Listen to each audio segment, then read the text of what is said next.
faire ça. Voilà, donc ça, c'est fait. Donc, bienvenue à tous, bienvenue à toutes. Aujourd'hui, on a le plaisir, du coup, d'accueillir Justine et Audrey, des passeurs de curiosité, qui vont nous présenter, nous parler un peu des coulisses d'un super projet. Je n'en dis pas trop plus, mais effectivement, il y a les mots ludique, biodiversité, musée un peu aussi, je ne sais pas, on en parlera. Voilà, voilà. Je vais leur laisser la parole. Je pense que, comme d'hab, je pense, les laisser nous expliquer un peu le projet, etc. N'hésitez pas à poser des questions en cours de route. S'il y a besoin de comprendre des choses, moi, je serai là, je vais surveiller le chat aussi. Et puis, on prendra de toute façon un temps d'échange à la fin aussi. Donc, si ça vous va, moi, je vais laisser la parole à Justine, puis je vais accueillir aussi les gens qui arriveraient en cours de route. Hop, Donc, Justine, je te passe le micro si tu veux. Yes. Eh ben, merci tout le monde pour votre présence. C'est mon premier webinaire, donc je suis trop contente de pouvoir partager ce projet avec vous aujourd'hui et avoir vos retours, vos remarques, vos partages d'expérience si jamais il y a certains sujets qui vous font tilt ou si comment dire, vous vous identifiez dans certaines problématiques qu'on a eues aussi. Je vais vous partager mon écran. On a préparé un petit diapo. Tac.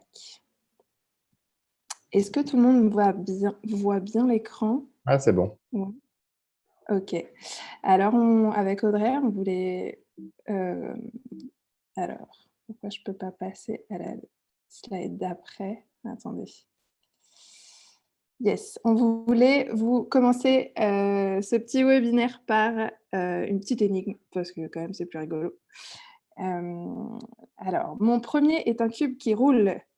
Mon deuxième peut être vestimentaire, de cuisson ou grammatical. Mon troisième est un préfixe qui signifie avant. Mon tout est un animal qui vit sur 100% des humains. Qui suis-je? Ah, pas facile. Alors moi sur l'animal, je suis sur acarien, alors c'est quand même hein. C'est un acarien. Bon ça va. Et du coup, le petit rébus vous permet d'avoir son nom. Le nom de cet acarien. Un cube qui roule. Est-ce qu'il y en a qui ont des premiers, des deuxièmes ou des troisièmes, qui ont des idées? Le deuxième, j'aurais dit style. Ouais, ça paraît pas mal. Le premier, c'est pas un dé? Ouais. Le deuxième, c'est pas style. C'est pas style. Une plaque de plus 150. Ouais, le deuxième est peut-être un peu... Ouais, j'ai dit sur plaque aussi, Mickaël, on a la même idée. Ça colle pas très bien, quoi. Et le troisième, une erreur? Mode. C'est mode. Ouais. Des modes et un préfixe qui signifie ex. Yes. Alors, ça fait des modes ex. Et effectivement, je suis allée en arrière. Et alors, est-ce qu'il est flou et est-ce qu'il n'est pas flou chez vous? Alors, il est flou, mais je crois que lui, il peut survivre des centaines d'années congelé ou je ne sais plus trop quoi. C'est celui qu'on a retrouvé sur la Lune, non? Alors, peut-être tu confonds avec le tardigrade. Ah, voilà. Mais ils ont la même tronche. Un peu la même tronche, ouais. Alors, le démodex, figurez-vous qu'on l'a tous sur nous, sur nos cils. Ils vivent sur notre tête. On peut en avoir entre des centaines et des milliers sur nous. Et ils se reproduisent dans nos follicules pileux. Et donc, c'est un peu notre colocataire. Voilà. Bon, si la photo était un peu moins pixelisée, vous pourriez voir, il a une super bouche à bisous. Mais là, on ne voit pas très bien. Rassurez-vous, il ne fait caca que sous forme gazeuse. Donc, il ne laisse aucun déchet sur nous. Voilà, pour une petite entrée en matière, nous, on s'est dit qu'on avait envie de faire découvrir maximum de gens des curiosités de la nature, des espèces qu'on ne connaît pas très bien, l'axolote, le blob, qui maintenant est très médiatisé, mais au début, quand on a commencé à en parler, il ne l'était pas encore beaucoup. Si je vous fais un petit point sur mon parcours pour que vous compreniez un peu mieux comment ce projet il est né. Moi, j'ai fait des études de médiation culturelle à Paris 3, une licence, puis un master en gestion de projet culturel. J'étais auto-entrepreneur pendant mes études, j'ai commencé en auto-entrepreneur et après j'ai bossé dans différents musées. Le musée en herbe à Paris, qui est un peu le musée des enfants, où il y a pas mal de manipulations à faire dans l'espace d'exposition. Au musée du Louvre, au service démocratisation culturelle et action territoriale, où on a créé un mini-musée mobile pour aller en quartier prioritaire, où on devait jouer au métier du musée. Donc ça m'a pas mal inspirée aussi pour ce projet-là. Et puis après des premières expériences de guide conférencière et aussi à la Fondation Cartier, où j'ai bossé pour une expo qui s'appelait le Grand Orchestre des Animaux, qui faisait un peu un voyage dans des différents écosystèmes. Et ben, je suis partie en voyage parce que petite Parisienne de souche, j'avais quand même envie de découvrir la nature en vrai. Et donc, j'ai pris mon sac à dos toute seule et aller simple pour Katmandou. Et j'avais envie d'aller randonner, d'aller dans la forêt. Et puis c'est là-bas que j'ai eu l'idée, en fait, en marchant sur la plage, en voyant des limules, en voyant des coquillages, en voyant plein de trésors, je me suis dit, mais en fait, j'aurais aimé mettre tout dans mon sac à dos et le rapporter pour le montrer aux enfants, mais bon, je ne pouvais pas. Donc, je me suis dit, pourquoi pas créer des mini-muséums qui mettent en lumière la beauté de tous ces trésors de façon ludique. Alors, pourquoi de façon ludique? Parce que j'ai fait un mémoire quand je faisais mes études sur l'outil sur le jeu comme outil de médiation au musée. Et donc, j'ai un peu décrypté plein de musées qui utilisaient le jeu comme outil de médiation, soit pour attirer un nouveau public adulte, soit pour faire passer du contenu à du jeune public. Donc, j'ai fait un espèce de mélange de cuisine, de tout ça. Et puis, en rentrant de mon voyage, j'ai créé une asso qui s'appelle donc les Passeurs de Curiosité. Et là, c'était le début d'une grande aventure de pilotage d'associations, de recherche de subventions pour mener à bien ce projet. Le projet, c'est quoi? Ah oui, à mes côtés, j'allais oublier. À mes côtés, de super personnalités qui me soutiennent dans la réalisation et la création de cet outil. Judith, qui est présidente, qui est spécialiste aussi qui fait des parcours jeux dans les musées. Nico, qui fait plus de la permaculture. Maxime, qui bosse au Louvre. Margot, qui est biologiste marin à Tahiti. Audrey, qui est avec nous en service civique. Léna, qui est danseuse et qui anime aussi de temps en temps avec nous quand on part en région. Et Léo, qui fait tout notre contenu vidéo et photo, et grâce auquel on peut mettre en valeur notre projet, notamment aux financeurs ou futurs financeurs. Et ça, c'est très, très utile. Donc, l'idée du projet, comme je vous ai dit, elle est née d'un mélange à la fois de cet imaginaire de l'enfance qu'on a tous, de boîte à trésors, de chasse au trésor, et l'idée de faire finalement un outil qui mêle à la fois le multisensoriel, le ludique, et qui puisse être nomade pour donner accès à cette culture à des gamins, soit au pied des tours dans les quartiers, soit dans des zones de France où il n'y a pas beaucoup de structures culturelles, où il y a quelques bibliothèques, mais où globalement, l'idée, c'est d'essayer de dynamiser la région en proposant de nouvelles actions. Donc, nos partis pris, c'était quoi? C'était de faire une boîte qui soit multisensorielle, parce que, voilà, je vous ai sorti des petites phrases de mon mémoire pour faire un peu sérieux. Mais l'idée, ouais, c'était ça, c'était de se dire qu'un écosystème, c'est multisensoriel. Donc, c'était chouette de représenter les espèces à la fois avec des sons, avec des objets à toucher. Et c'est là la particularité, c'est que la grosse frustration d'un muséum, c'est qu'on ne peut pas toucher les espèces. Donc moi, je ne sais pas vous, mais moi, à chaque fois, je suis trop frustrée. Et les enfants, on le sait, ils ont besoin de toucher. C'est en touchant qu'ils apprennent, qu'ils mémorisent, qu'ils s'approprient les choses. Donc là, l'idée, c'est qu'ils puissent toucher un maximum des espèces. Peut-être pas toutes, parce qu'il y a certains crabes, ils n'auraient pas survécu si on n'avait pas mis une vitre. Mais l'idée, c'est qu'ils puissent toucher un maximum, écouter des sons, passer les mains dans des petits trous et essayer de deviner ce que c'est. On a essayé de mettre en place des odeurs, mais les odeurs, si vous avez d'ailleurs des super tips pour mettre en avant des odeurs, on est preneur, parce que nous, les odeurs, franchement, à chaque fois, c'est compliqué. Des belles photos, des belles vidéos. Il y a un écran à chaque fois dans les boîtes. Donc voilà, un outil qui est multisensoriel, un outil qui est multisensoriel, donc où ils peuvent toucher, observer avec des microscopes, écouter. Un outil qui est ludique, donc où il y a différents ressorts de jeu, des cadenas, des codes,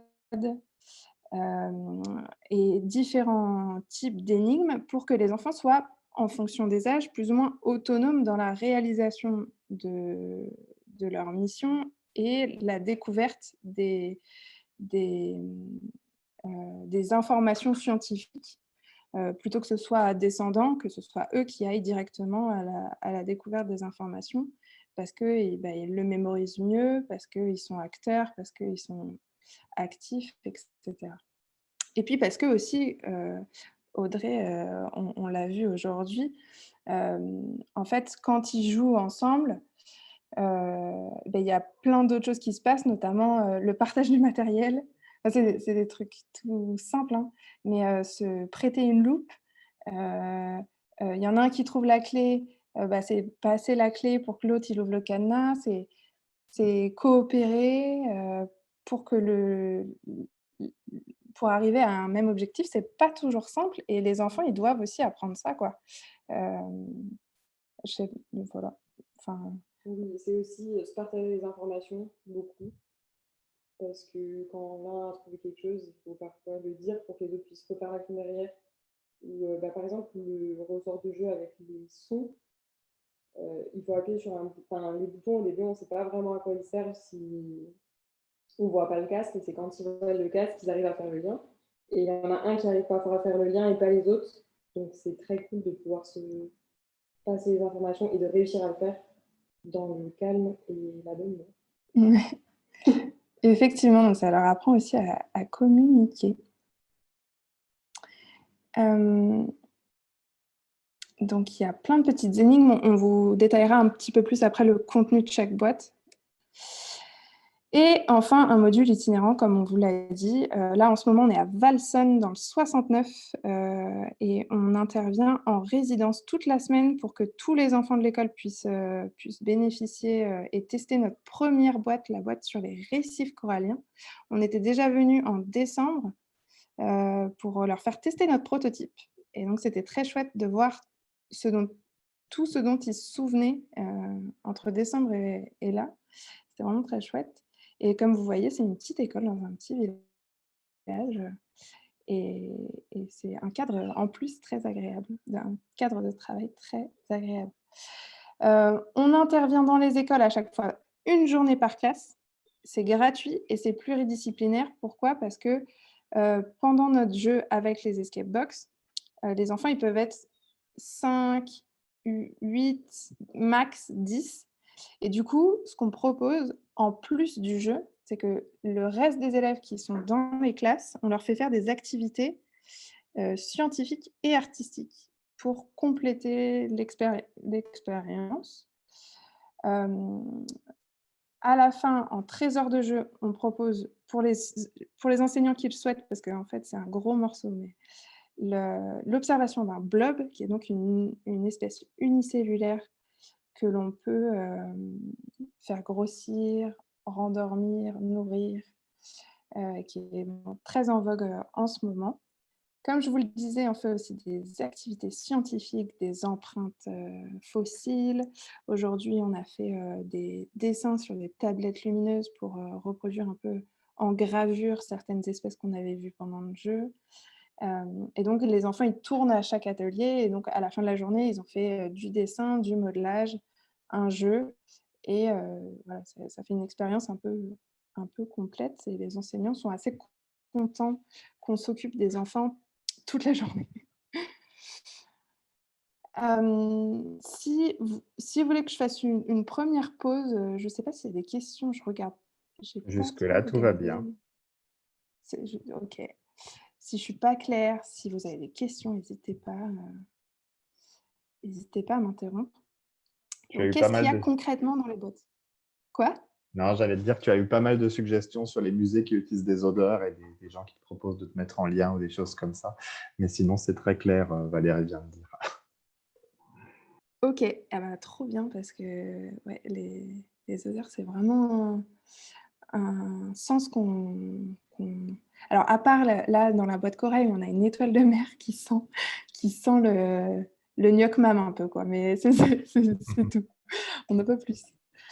Nos boîtes entraide, donc c'est des boîtes qu'on a faites en 2019, entièrement homemade avec des matériaux de récup. C'était vraiment le début de l'asso. L'asso, elle a été créée en 2018, en septembre 2018.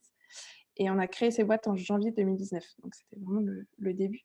Et ces boîtes, elles se sont améliorées du coup au fil des ans.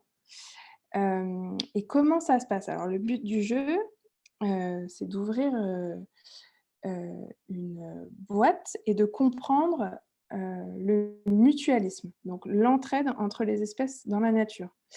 Pour ce faire, on a collé des gommettes de couleur sur certaines des espèces. Donc, vous pouvez voir que là, la mygale, je ne sais pas si vous voyez, la mygale, sur la photo à droite, elle a une gommette bleue. Et donc, il y a une autre espèce dans la boîte qui va avoir une gommette bleue. Et donc, les enfants, ils font de la mise en paire. Donc, la mise en paire, ensuite, elle est faite sur un tableau central de jeu que vous voyez en photo 1. Et vous retrouvez la mygale qui est en photo, là, qu'ils doivent chercher dans une sorte d'annuaire, et qui est mise en paire avec la grenouille. Donc, dans certains terriers d'Amérique centrale, la mygale accueille la grenouille dans son terrier. La grenouille, elle est toute petite. Et en fait, elle protège les œufs de la mygale contre les attaques de la fourmi. Donc, en gros, la grenouille, c'est la nounou de la mygale. Et en échange, la grenouille, du coup, est protégée dans le terrier souterrain. Elle est protégée des prédateurs. Et donc, les enfants, quand ils trouvent les photos, il y a des petits calques que vous voyez à droite de la photo de la grenouille. Et en superposant les calques, il y a un texte qui apparaît et qui explique justement ce mutualisme et cette interaction. Et ils ont 6 paires comme ça à retrouver dans les boîtes. Donc, dans les boîtes, il y a certaines espèces qui sont en déco, entre guillemets, qui peuvent observer minutieusement avec des loupes, etc. Et il y a certaines espèces qui servent au jeu et qui sont donc marquées par les couleurs. Donc, une fois qu'ils ont rempli tout le panneau de jeu, ils ont un cryptex. Je ne sais pas si vous connaissez ce super ressort de jeu, mais les enfants, ils adorent. Et là, on a mis des petites énigmes qui reprennent du coup certaines anecdotes qu'ils découvrent sur le panneau de jeu. Et à l'intérieur du cryptex, il y a le code du coffre à trésor qui est écrit à l'encre invisible. Voilà, en gros, pour le contenu de nos boîtes entraide. Et là, c'était pas vraiment, du coup, les boîtes, elles ne représentent pas un écosystème. Comme c'était le début de l'asso, on a un peu chiné des trésors un peu partout et ce n'était pas possible de faire une boîte en écosystème parce qu'on n'avait pas assez de matière. Et donc, il y a à la fois, vous voyez, des petites fioles d'odeur, des minéraux, du quartz, une limule, une mygale, des grosses fleurs lotus. Il y a un peu plein de trésors en vrac. Et là, ils peuvent vraiment tout toucher. Il y a une petite vidéo aussi, qui est mon ancienne iPod que j'ai scratché à l'arrache au fond de la boîte. Mais bon, ça marche et ça nous a permis de tester le jeu, le principe, on va dire, dans des festivals, dans des écoles, dans l'espace public, dans des entreprises. Parce que vous allez voir, tout à l'heure, je vous parlerai un peu du business model de l'asso, mais c'est en fait, c'est un jeu qui marche bien en entreprise aussi. Tac. Et du coup, suite à ça, on a présenté du coup ce prototype à différents financeurs et au Muséum national d'histoire naturelle, qui est aujourd'hui partenaire du projet et grâce à qui on a pu, définir 5 écosystèmes sur lesquels on va vraiment, dans lesquels on va vraiment se plonger. Et avant de faire les 5 écosystèmes, parce que c'est quand même des boîtes qui sont assez, coûteuses, on s'est dit: «On va déjà en faire une boîte pilote pour tester le jeu». Parce que, là où on a fait un peu une erreur de pilotage, c'est que nos nouvelles boîtes sont quand même assez différentes de notre prototype. Donc en fait, il a fallu faire face à plein de nouvelles contraintes, plein de nouveaux aspects, et on n'a pas assez capitalisé sur tout ce qui fonctionnait déjà bien dans le prototype et on a voulu faire un peu trop du nouveau. Peut-être parce que les autres boîtes, on les animait déjà depuis 4 ans et donc on avait nous-mêmes envie de renouveau, je ne sais pas, mais bon. Toujours est-il que là, sur les photos, vous voyez que c'est la première fois qu'on présentait la boîte, c'était donc au Muséum naturel à l'occasion de la fête des sens et qu'on l'a présentée brute, c'est-à-dire que la déco n'était pas du tout finie, mais ça nous a permis au moins de tester les différents ressorts de jeu et le public, en vrai, il voit pas tant que ça que c'est pas fini, mais c'était déjà chouette de voir ce qui fonctionnait pas avant de mettre le dernier coup de vernis, quoi. Donc cette boîte, comment elle fonctionne? Vous voyez sur la photo du milieu qu'il y a une sorte de peigne et en fait dans ce peigne, il y a, différentes interactions qui sont décrites. Mange, parasite, vit avec, aide et nuit.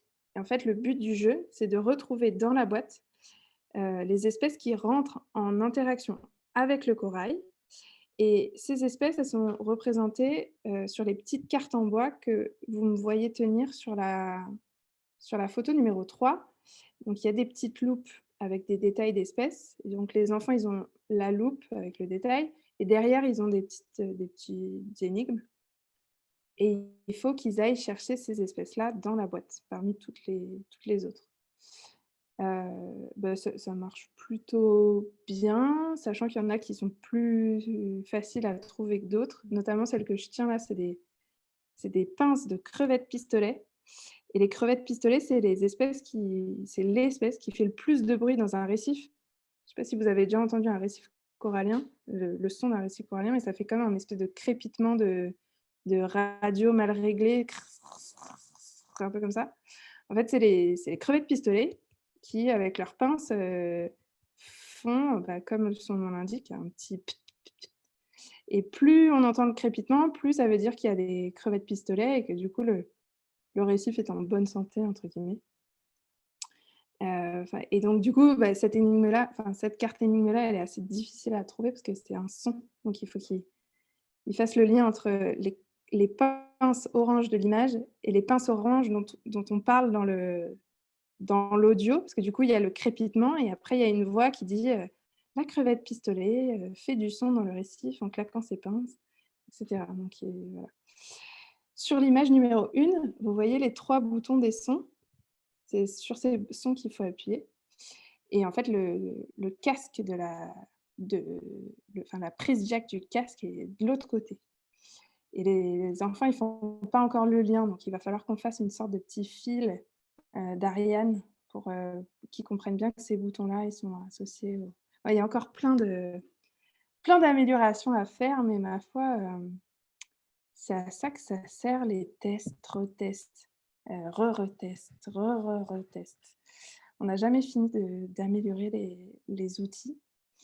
Et là, suite à notre résidence de cette semaine, on va avoir encore plein d'améliorations à faire.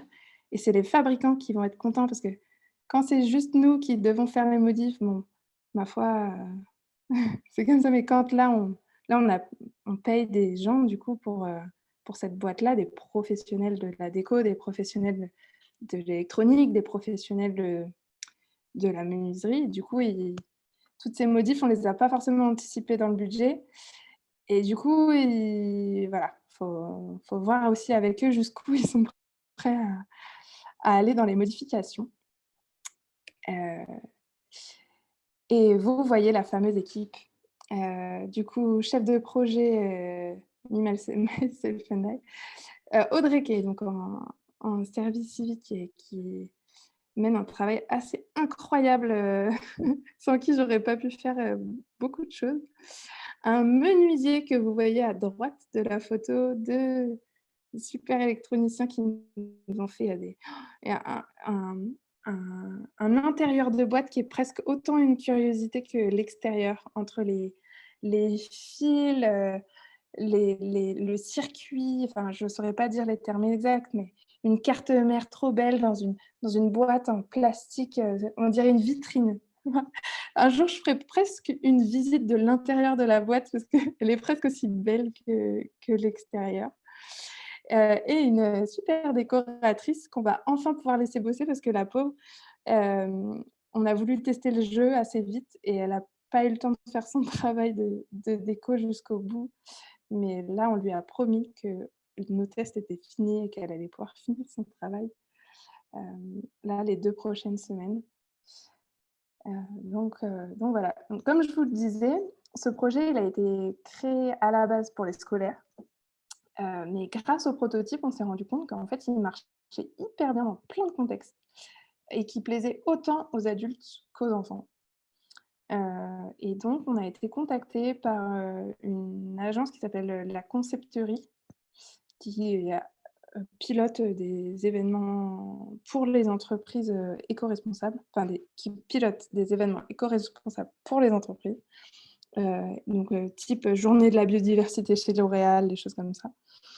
Et donc là, c'est une photo de ça, de journée de la biodiversité chez L'Oréal. Et nous, ça nous permet d'avoir des ressources propres et de pouvoir animer après gratuitement dans d'autres contextes. Événements culturels, fête des sciences, fête de la nature, on a fait une fête de l'océan, là on refait une fête de l'océan bientôt avec notre boîte Corail. Les événements associatifs de quartier, du type brocante, rue aux enfants, choses comme ça. Et puis, forcément, les scolaires. On a testé de la petite section à la 5e. Et donc, nous, en fait, l'outil est le même, mais on fait sauter ou on ajoute des ressorts de jeu, des cadenas. Et en fait, c'est plus notre positionnement à nous qui change, c'est-à-dire qu'avec les petites sections, on va être beaucoup plus dans le conte, dans la présentation de certaines espèces, dans le mime. Là, par exemple, pour les interactions entre les espèces et le corail, je les ai fait mimer. Donc, il y avait une étoile de mer qui mange le corail, la crevette pistolet qui aide le corail à défendre l'étoile de mer. Je les fais mimer chaque espèce qu'ils ont vue dans la boîte. Du coup, ça leur permet de s'approprier les interactions avec leur corps. Alors que là, par exemple, aujourd'hui, on a fait du jeu avec des CM2. On leur dit, le but du jeu, c'est d'ouvrir le coffre. Allez, à tout à l'heure. Et donc là, ils sont... Après, nous, on dirige un petit peu, mais ils sont quand même vachement autonomes et ils se gèrent, quoi. C'est d'ailleurs très agréable après une journée entière de maternelle, d'avoir une journée entière de CM2, c'est assez cool. Je vous ai remis un peu nos partenaires pour que vous ayez une idée. Pour l'instant, on a réussi à convaincre quand même pas mal de fondations. Fondation GRDF, la Fondation de France, la Fondation PSA.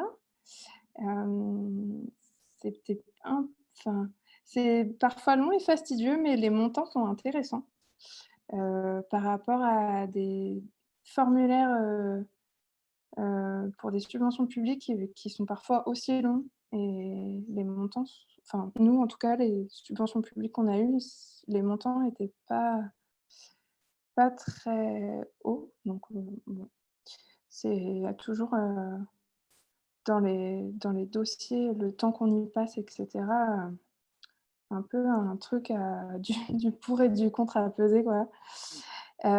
Beaucoup de partenaires de terrain parce que souvent les gens ils sont très partants pour nous faire intervenir sur certains événements. On aimerait bien participer à tout, mais c'est toujours le budget qu'il faut voir, quoi. Enfin, en fonction des subventions qu'on a, on ne peut pas toujours animer gratuitement partout. Donc on fait comme on peut. Et on a lancé, là, il n'y a pas longtemps, une offre anniversaire à Paris qui commence à prendre un peu, mais c'est pas encore très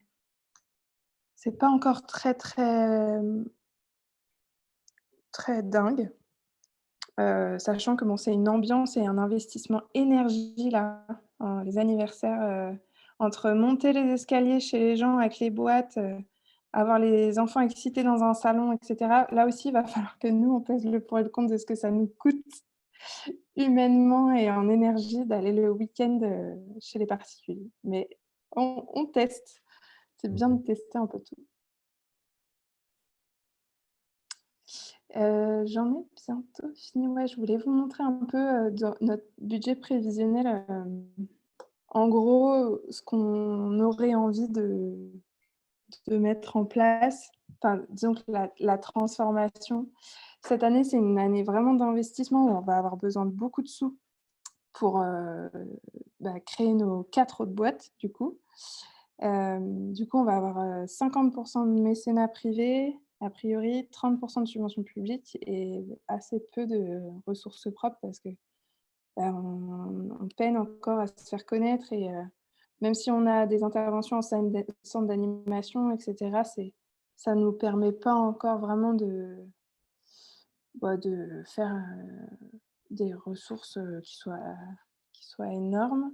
Mais l'idée, voilà, c'est qu'une fois que cet investissement-là, il est fait, qu'en gros, on soit sur un budget annuel plus autour de 50 000, quoi, et qu'on fasse progresser nos ressources propres à peu près, qu'on arrive à une autonomie financière un peu plus importante dans les années à venir, notamment grâce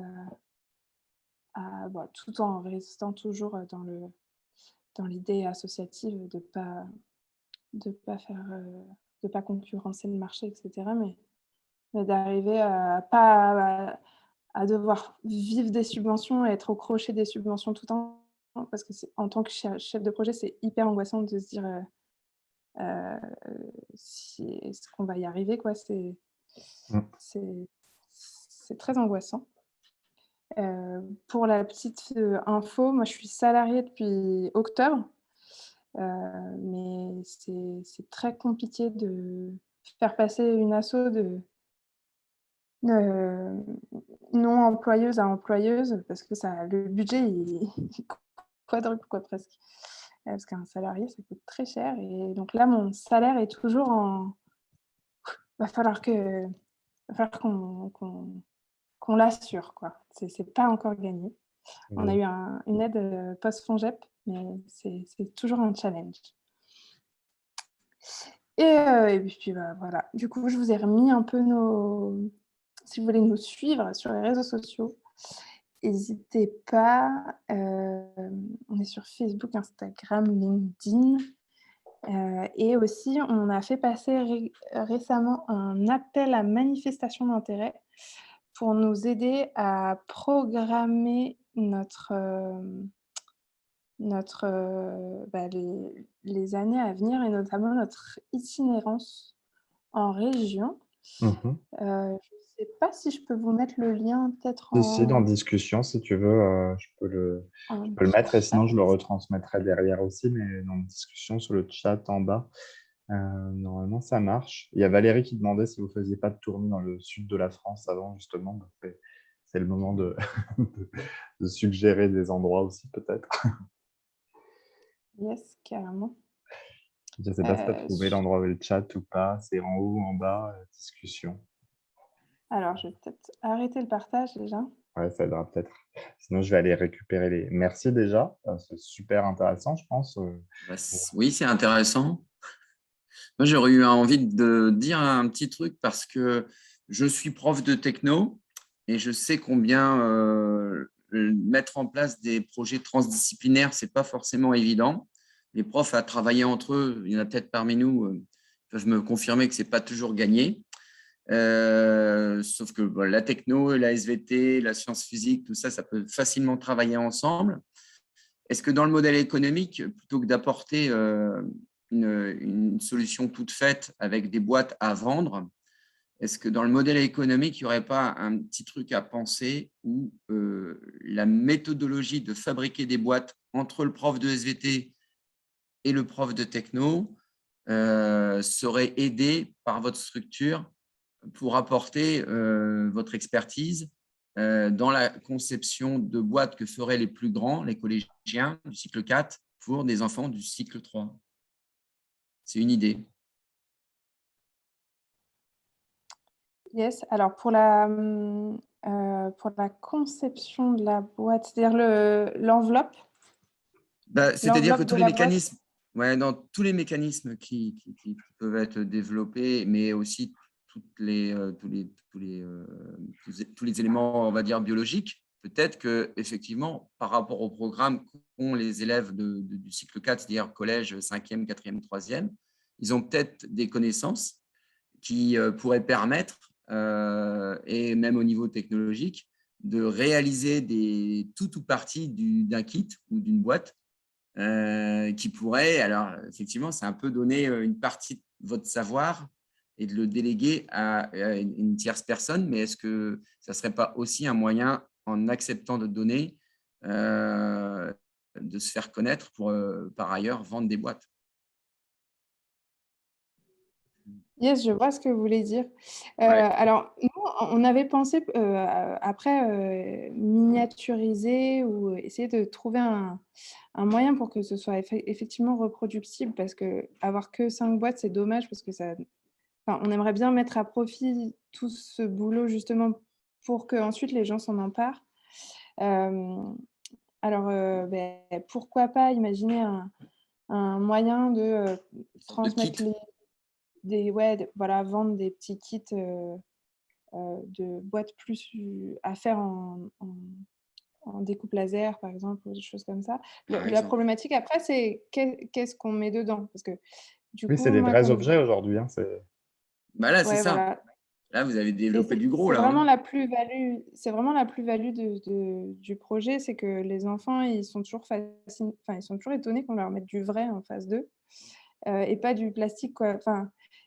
Souvent ils disent mais c'est un vrai squelette de corail. Mais oui, c'est un vrai squelette de corail que tu peux observer à la loupe, et que tu peux toucher. Et c'est un vrai.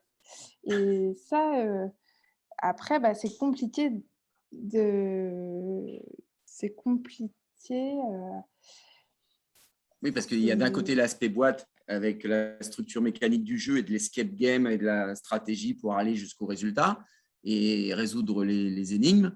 Mais d'un autre côté, il y a tout l'aspect, on va dire, biologique. Parce que le concept il peut... Yes. C'est pas terrible. Je pense que c'est un beau projet après le projet aussi. Je pense qu'aujourd'hui, il y a ça aussi. Hein. Je pense c'est que ça prendrait du temps même de réfléchir comment on peut le faire. Pour d'autres, peut-être j'ai vu qu'il y avait pas mal de questions aussi, et comme je ne veux pas vous libérer trop en retard non plus, j'avais Céline qui posait la question de est-ce que tu as une reconnaissance éducation nationale pour avoir un accès dans les écoles aujourd'hui? Est-ce que l'asso... Est-ce que tu es référencé en fait? Non, on n'est pas... c'est pas une démarche. Je sais qu'il faut le faire, Ouais. mais j'ai toujours été rebutée par la démarche administrative. Je compatis. Donc, pour l'instant, tu y arrives Euh, sans. ouais, pour l'instant, j'y arrive sans par les connaissances de ma cousine a un site là-bas, et du coup, elle me fait rentrer. Oui, non. C'est un peu comme ça que ça se passe. Et puis surtout parce que la fois où j'avais regardé, il me semblait que fallait avoir 3 ans d'existence minimum. L'asso devait avoir 3 ans d'existence minimum. Et du coup, je m'étais dit: «Oh, bah, tant pis». Enfin, voilà. Mais il faudrait que je m'y repenche, ouais.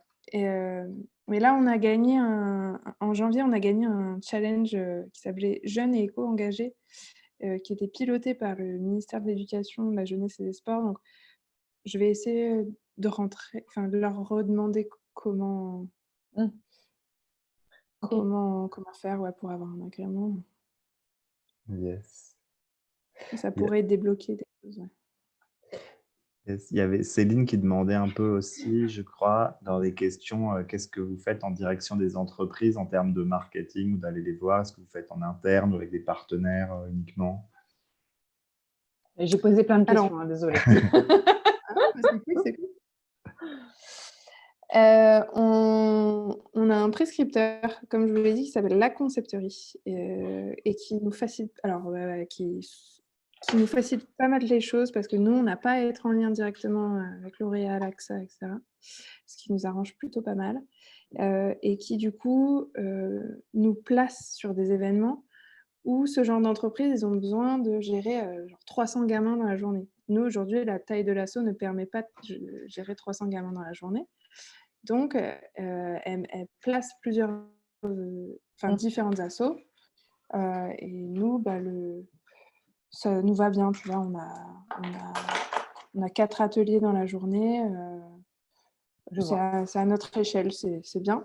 Et on fait on bénéficie de mécénat d'entreprise grâce à Entrepreneurs pour la planète, qui est une plateforme de mise en lien entre les entreprises et les porteurs de projets. Et du coup, ce pied dans l'entreprise nous permet de nous faire connaître d'autres entreprises. D'accord. C'est le bouche à oreille, quoi, qui fonctionne bien. Ouais, exactement. Ok. Yes. S'il y en a qui veulent poser des questions à l'oral aussi directement, ou si Céline, tu as il y en a où on a... En fait, j'ai fait plusieurs. Après, j'ai fait des choses par rapport, enfin, des remarques. J'ai rebondi sur ce que je disais, Justine. Je vois pas la Fondation Culture Espace dans tes démarches. Et je te mettais que, en fait, si tu connaissais pas, il y a l'entreprise EDIS qui commence à se lancer dans la culture, dans la partie culturelle. À la base, ils sont gestionnaires d'aéroports. Ils viennent de gagner certains sites à gérer, ils se lancent un peu sur la partie culturelle, et ça peut être aussi un point intéressant peut-être pour avoir accès à d'autres fondations privées, sachant qu'EDIS, il y a un peu de l'argent, quoi. Donc ça peut être intéressant d'aller taper dedans. Voilà. Après, je t'ai mis en vrac si pour tes anniversaires, il serait peut-être intéressant de te rapprocher de certains musées ou de structures parisiennes pour éviter de te déplacer et par contre de faire déplacer les enfants. Et je t'ai mis entre parenthèses Montmartre, qui est une structure qui est à Montmartre, que tu connais peut-être. Oui. Voilà, voilà. Et c'est à peu près tout ce que j'avais à dire. Yes. Petite suggestion, s'il y a besoin, Merci pour tout ça. quand vous ouvrez le chat, il y a les 3 petits points, vous pouvez enregistrer la conversation. Moi, je l'ai gardé de toute façon, comme ça, je te renverrai les petites références aussi au besoin, parce que c'est pratique quand on se dit après. J'ai vu qu'il y a Valérie qui posait une question aussi, qui était est-ce que vous envisagez une version en ligne pour toucher un public plus large en tant que tranche d'âge et au point de vue géographique Alors là encore, ça pose question. C'est marrant parce que ça fait plusieurs fois qu'on me parle de cette version en ligne, et donc il faudrait que je m'y penche sérieusement, parce que plus de 2 fois, ça fait déjà beaucoup. Et ça me pose question parce que, encore une fois, la plus-value du projet, c'est vraiment toucher.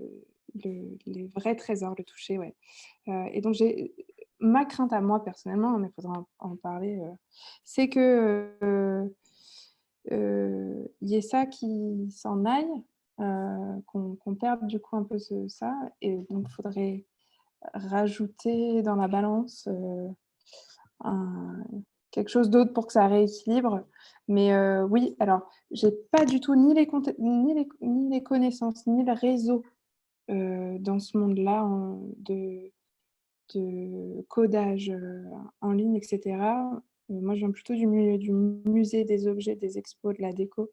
Donc, c'est là-dedans que je me suis plongée, mais pourquoi pas? Je vois Pourquoi que pas dans... Valérie complétait en disant que c'est peut-être une porte d'entrée pour faire ensuite l'atelier en présentiel, effectivement. C'est plus un avant-goût qu'un truc qui viendrait remplacer. Mm. Yes. Est-ce qu'il y a d'autres gens qui avaient des questions, des choses? Moi, j'en ai une en attendant, tiens. Moi, je trouve ça assez épatant quand même, le fait de partir sur un prototype et assez costaud aussitôt avec un projet comme ça, là où quand même on voit souvent des structures ou des gens qui seraient partis sur tout de suite faire la belle boîte le plus possible. C'est venu d'où cette idée-là ou cette pratique-là? Enfin, cette envie de passer vraiment par un test Bah, parce qu'on n'avait pas de sous. En 2019, l'asso, elle avait 100 € sur le compte, quoi. Donc, bah, la boîte, elle a pas coûté 100, les prototypes, ils n'ont pas coûté 100 €, hein, mais le temps d'avoir un peu de sous sur le compte, et du coup, en fait, le proto, il a permis de convaincre des financeurs et de me dire: «Bah, regardez, ce qu'on a fait, à la réserve des arts avec de la récup, et 2 personnes qui sont pas professionnelles ni en menuiserie, ni en électronique. Bah, imaginez ce qu'on pourrait faire avec des sous et des gens, dont c'est le métier». Donc voilà, mais en fait, on s'est surtout dit que, tant qu'il y aurait pas un objet physique à tester, le projet, il avancerait pas, quoi. Yes. Ah, c'est trop bien Donc parce voilà. que... Ouais. Non, c'est trop bien parce que la contrainte, vous avez fait ce que parfois des institutions qui auraient eu beaucoup de budget, ils auraient peut-être fait une boîte tout de suite et puis ils se seraient rendus compte que ça ne marche pas si bien que ça. Et une fois qu'on a tout mis sur la table en termes de budget, c'est compliqué de modifier, etc. Donc, moi, je rebondissais là-dessus parce qu'on en parle assez souvent ici de la nécessité de faire des prototypes et des choses pour, à la fois pour tester, pour convaincre, etc. Je ne sais pas si Céline, tu voulais intervenir ou si tu levais juste le doigt. Non, j'avais une autre question, parce que j'ai Yes. beaucoup de questions. Vas-y. Juste une chose, moi je trouve le concept excessivement intéressant. Est-ce que vous allez vous limiter à faire ça autour de la biodiversité, etc. Ou est-ce qu'à un moment donné, vous allez partir sur parce que tu es guide conf, donc normalement, voilà, tu as aussi l'ouverture sur l'histoire, l'architecture, etc. Donc, est-ce qu'à un moment donné, vous allez aborder d'autres thématiques que la nature et la biodiversité ou pas? Pas prévu. C'est pas prévu, mais faut pas me donner trop d'idées, hein, attention, hein. Oui, alors dans ces cas-là, il ne faut pas me faire venir, hein. Non, Parce que déjà, entre l'écosystème récif, l'écosystème forêt, l'écosystème prairie, on a du taf. Oui. Mais alors, si on se lance en plus dans les bâtiments, l'histoire, Oui, je sais. mais le jour où on aura 10 salariés, pourquoi pas? Mais pour l'instant, Appel je et pense délices. que là, si Demandeur de j'étais sous. demain, on se lance dans l'architecture, là. Ça serait cool aussi d'avoir aussi. Oui, Donc, à voir. le plus, ça serait une autre manière de voir les choses. Ouais, faudrait voir comment, encore une fois, notre plus-value ouais, voir si ça n'a pas été déjà fait, parce que des Non. escape box, je sais que ça existe, mais Alors, sur des l'architecture thématiques et tout, pédagogiques, non, pas trop. ouais. Si jamais tu veux voir un escape game, t'en as un au Théâtre Antique d'Orange. qui a été mis en place, mais c'est pour du grand public. Et puis, c'est pas spécifique à l'architecture romaine ni à l'art monumental romain ou quoi. C'est spécifique à l'histoire du monument avec plutôt des placements de personnes dans l'espace pour trouver des solutions, etc. C'est pas, t'apprends pas des choses pratiques sur comment les Romains standardisaient leur manière de tailler les pierres ou des choses comme ça, tu vois. C'est pas, c'est plus du divertissement que de l'enseignement, comme ce que tu fais avec ta boîte. Et je pense que ça serait Mais compliqué. la plus-value aussi, c'est de se déplacer, c'est pas tous en l'accompagnement même qui est temps. important. T'as mis ton micro? Audrey? Ouais, je pense que le plus compliqué. Non, t'es mute. Non, elle est mieux là, on l'entend mieux déjà. Ah oui, vous l'entendez à travers moi? Oui. La problématique de plus tout ce qui est musée, histoire de l'art, etc., c'est du coup par rapport aux classes, par rapport aux élèves. Parce qu'en maternelle, par exemple, ça va être très compliqué de leur faire découvrir l'histoire de l'architecture. Oui. Et après, les primaires, ils font des choses très différentes en termes d'histoire de l'art. Donc, trouver un juste milieu pour tout le monde, ça peut être aussi un peu compliqué, je pense. Oui, non, mais bien sûr. Il faudrait faire par des niveau. boîtes par niveau. C'est ça. Casse-tête encore plus. Non, mais Ce qui est bien, c'est qu'une migale pour une petite section, c'est une migale pour un cinquième, c'est la même. C'est ça qui est trop bien. C'est que les objets, ils restent en place, quoi qu'il arrive. Et... D'ailleurs, là, on leur a demandé aujourd'hui... Pardon, après on leur a demandé aujourd'hui qu'est-ce que vous aimeriez avoir dans les futures boîtes. Alors, ils ont tous dit serpent, migale. Alors, si tu veux, je peux te mettre en rapport avec la ferme crocodile pour les serpents et les crocodiles. Ouais. Sauf que le prescripteur, c'est l'enseignant. Et donc, si ça ne colle pas avec ses programmes, ça va peut-être coincer. Il faut essayer de faire coïncider avec ses programmes. Yes. Bon, ben, je ne sais pas s'il restait peut-être une dernière question. Si tu veux, je te mettrai en lien avec la ferme parce que la ferme crocodile à Pierre-Latte dans la Drôme avait une boîte en tout cas où pareil, il fallait mettre la main, toucher, etc. Parce que c'était la problématique majeure qu'on a à la ferme, c'est qu'en fait, tu peux voir, tu peux sentir, mais tu ne peux pas toucher parce que c'est quand même des bestioles, si tu mets la main, pas sûr que tu les récupères, quoi. Et donc, en fait, ils avaient créé une box comme ça qui avait très, très, très bien marché. Et avec l'œuf représenté, la mâchoire, la peau de crocodile. Ils ont encore une vraie peau de crocodile qui est exposée, que tu peux toucher, qui est tannée. Et en fait, ça, je l'avais noté dans la première truc que j'avais mis dans la discussion, mais en fait, ils ont déjà plus ou moins ce genre de choses-là. Et eux, ils ont déjà plus ou moins des pistes. Donc, si jamais à un moment donné, tu as un besoin sur du reptile, voilà. C'est bon à savoir, yes. Nous, à Paris, on va dans les animaleries. Il n'y a pas de crocodile. Mais pour la peau, de l'exuvie, de la mue de boa, voilà. On récupère la mue dans les animaleries. Ah ben, à la ferme, t'en as, parce qu'avec les serpents qu'ils ont, ils ont des pitons royaux qui font 2 mètres, ils ont des pitons de 6 mètres, donc je pense que tu peux en avoir aussi. Yes. Bref. Yes. Je crois qu'on n'a plus trop de questions. En tout cas, déjà, grand merci. Je pense que pour une première, c'était très clair. Je pense que c'était clair. Ça nous a montré un peu les coulisses du projet aussi. C'est assez chouette. Du coup, je vais remettre le lien aussi. Si on veut vous filer un coup de main, je pense qu'il ne faut pas hésiter à parler du projet, à diffuser l'appel à... Alors, j'ai le nom qui m'échappe là, mais l'appel pour des endroits où passer, etc. C'est ça, aujourd'hui? Oui, l'appel à manifestation d'intérêt. Manifestation, voilà. Très bien. Yes. Voilà. Merci à vous. Merci. Merci tout le monde pour vos encouragements. Yes. Pareil. Voilà. Et puis pour ceux qui... la semaine prochaine, qu'est-ce qu'on a? On a la Murder Party. On a la Murder Party de Céline, effectivement, 19h, c'est ça, lundi. Donc, n'hésitez pas à vous inscrire, ça nous donnera des infos sur combien on est rapidement pour prendre des décisions. On a une présentation des gamificards qui sont en cours aussi, un peu les coulisses du projet aussi sur les cartes pour donner des idées de gamification. Ça sera jeudi avec Alexandre et Milo qui travaillent dessus.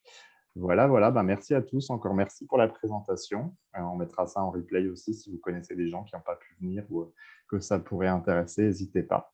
Et puis, moi, je vous souhaite à tous une très bonne soirée. Merci, Ouais, au revoir. bonne soirée à tout le monde.